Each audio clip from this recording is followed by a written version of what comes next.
This video is brought to you by Ravenscraft Realty of Northeast Missouri. It's Chase Goldinger, professional roofer. Not really. Not very flexible either. Had inch to 2 inches, 2.5, depending where you're at. Rain yesterday, Friday. This is Saturday. This old shed here by the bins in the bottom had some old skylights that were. And one of them had a giant hole in it, letting water into the building. The other three were not in very great shape. So we found some tin in the old barn at my dad's house that actually is a good match. And we're got the old stuff off, putting the new one on. Hopefully we don't have any more leakage in it. We're not professionals, but it'll keep water out, I think. Maybe. So farming is not all about tractors. I'm currently knee deep. I was crotch deep in a drainage ditch. We've got a pipe here. Got a plug somewhere in it. Got a hole. Ugh, I can't even get out. It's a fuck. Small lake of water out in the field. Got something blocking it somewhere. I'm trying to poke at it from both ends. See if we can get it loose, broke loose. Yeah, always has to be something. This spot's big enough. There's a few ducks that have decided to make their home in it. Anyway, I don't know. We'll see if we can get it or not. Had a lot of debris come out of it. Probably got a wad of stalks or trash. We'll keep working. I think finally I found my last tile that was plugged. Unfortunately, there's quite a bit of water backed up down here at the bottom. Kind of thought originally that just the water wouldn't get out because dishes would fall. But anyway, that's a very satisfying sight and sound to see. It's gonna let it out pretty quick, actually. But again, hopefully that's the last one. Hopefully we can done this every day this week. There's chances for rain, I think Sunday night into Monday. Today is Saturday, and it's not raining right now, and the good Menfro east of town is dry enough. So Dad's got the seed tender. He's coming right up the road. I'm going to give him a lift back to the tractor, and then I'm going to go work some ground, see if we can't get something planted today. Now, the sun and the wind have really dried things out this afternoon. We're hoping that it's going to be just good enough. Things are working up just fine. I was a little worried, but had enough time to get everything kind of aired off and drying out. And now this little bit of tickle tillage is going to help it get dried out that much faster. That sun just kind of hangs right in the way for an hour or so every night. But shouldn't have worn orange, I guess. But all you residents of the Midwest know that there's been a solar flare, and I was thinking that it might affect my guidance, but so far it hasn't. Maybe the Aurora Borealis or the Northern Lights have to be active for that to happen, but so far, AutoSteer's been working just fine. It's Mother's Day, so happy Mother's Day to all the mothers out there. We started planting again yesterday afternoon. This is some ground we worked up 2.5 weeks ago before the rain and just came in here and planted it. So it's all, yeah, hard to tell, but it's dry in most places. There's a few wet spots, but I had to get back to going sometime. Pretty good chance of rain tomorrow on Monday, the 13th, I believe. Chase is planting some beans as well, so we'll get a little bit done in between the little bit of drying time we got. Sounds like another possible wet week, so we'll see how it goes. There is a pesky grass strip 3/4 of the way across this field that you have to pick up and go through. Don't want to tear it up unnecessarily.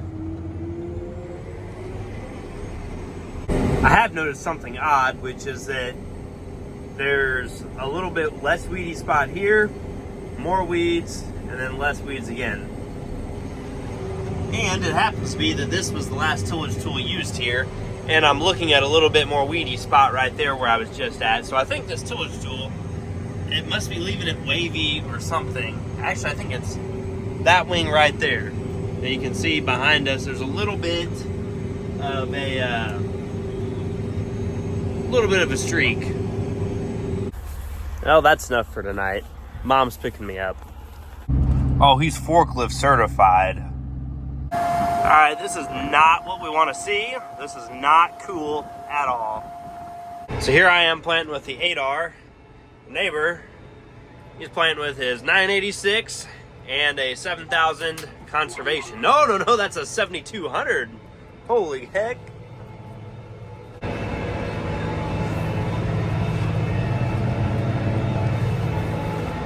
This farm is quite nice. Up there, it's half-mile long rows, and down here it's still pretty good running. There's 56 acres here, and I've done 42 already, and I got here at like 6 o'clock. So I'm making pretty good time, but I've still got 110 acres left to do with the day, so probably going to be another late night, but that's all right. I'm used to it by now. Got my new Case IH t-shirt on. Now I own 2 Case IH t-shirts because John Deere cannot make a t-shirt to save their lives. This is cool too. Dad outlined the waterway, and it turns on and shuts off the planter at its discretion crossing the waterway. And our gauge wheel ride is pretty nice. I don't know why row 1 is doing that thing. It seems like one row will randomly, if you unfold and fold it, it'll just not work quite right. We're going 8 miles an hour, which for me is pretty darn quick. Yeah, see, it's saying row 1's not planting right, but I'm aware of that. I'm not sure why, but when I get out, I'll check it out. I do like to slow down going through this waterway.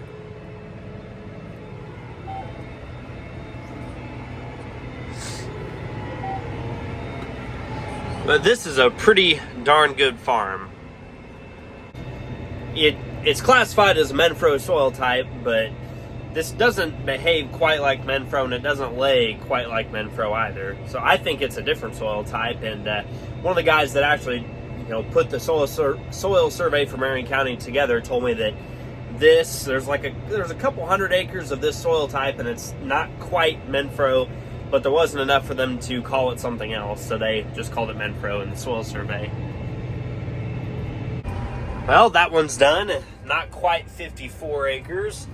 I'm gonna fold up, head across the highway, and we got 90 more to go. These are the last end rows on this little field, and got about 20 acres left for the night, and I guess now it's Monday. And there's something cool up here.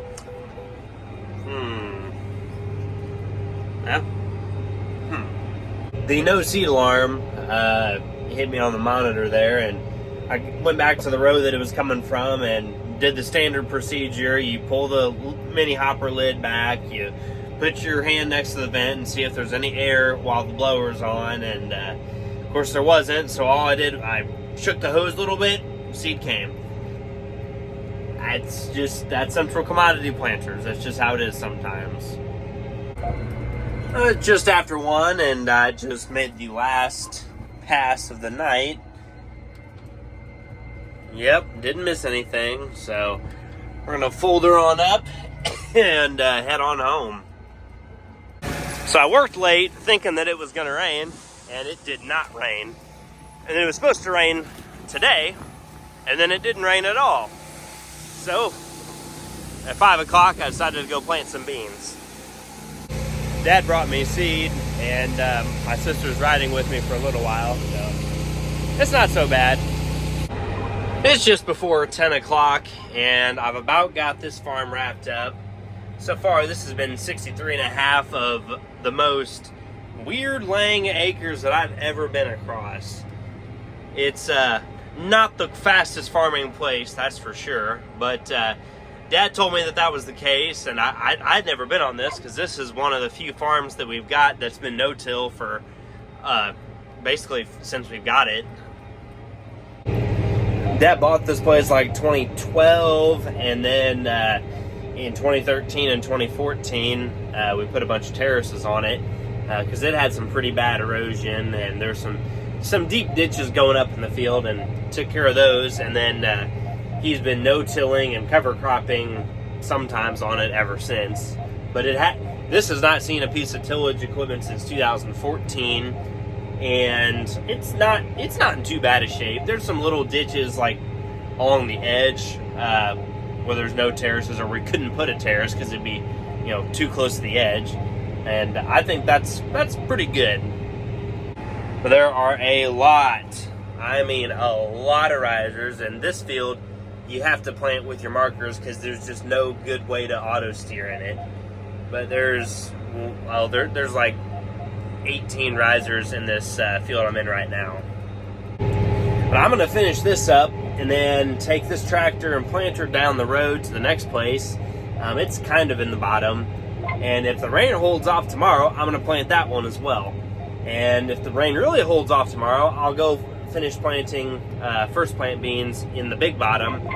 And they're giving some pretty good chances for rain later this week, like Thursday, Friday. So hopefully we can get something done.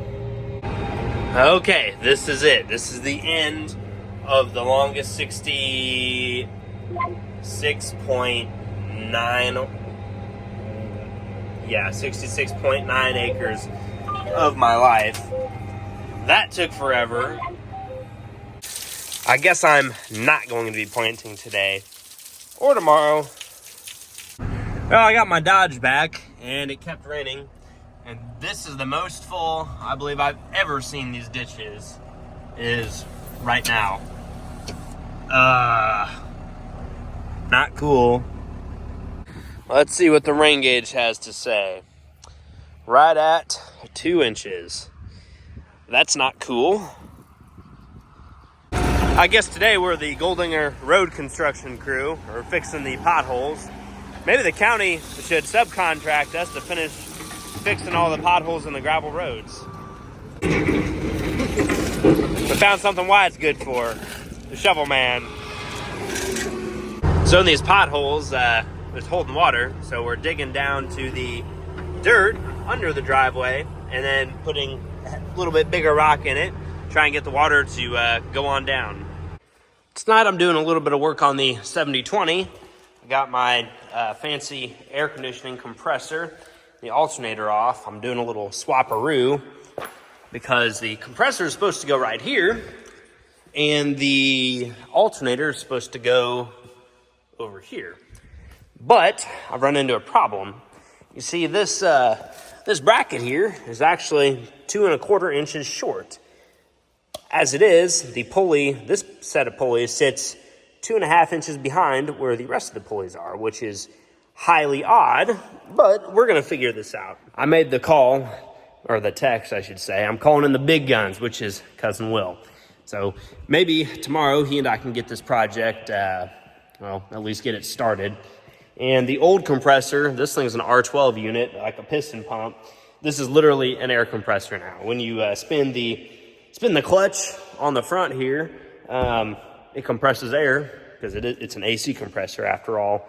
But I guess a guy with an old electric motor and some ingenuity could make that into a little, on-the-spot air compressor. Of course, it wouldn't have a tank, but it would compress air. Truthfully, I'd rather be in the field planting, but working on the 7020 isn't so bad either. Believe it or not, I prefer to actually use the 7020 in the field, but it's an old tractor. I'm going to have to work on it. I just checked out the AC setup on the 7520 here, which doesn't work, but it still gives me a little bit of reference. I'm thinking that my best option is probably to just get a spacer of some kind and longer bolts and just move the whole deal forward just a little bit. I don't know what I did today. Well, actually, I think I have a good idea what I did, but my dash lights, or the back lights on my dash on this 92 Dodge, are brighter than they've ever been, which I attribute to taking the fuse out and then putting it back in. Whatever I did, I'm glad I did it, because now it's a lot easier to see when you're driving at night. I think this is going to be the end of this video. So thanks for watching, and hopefully by the next one, I've got the air conditioning figured out on this 7020. So thanks for watching. I'll catch you guys on the next one.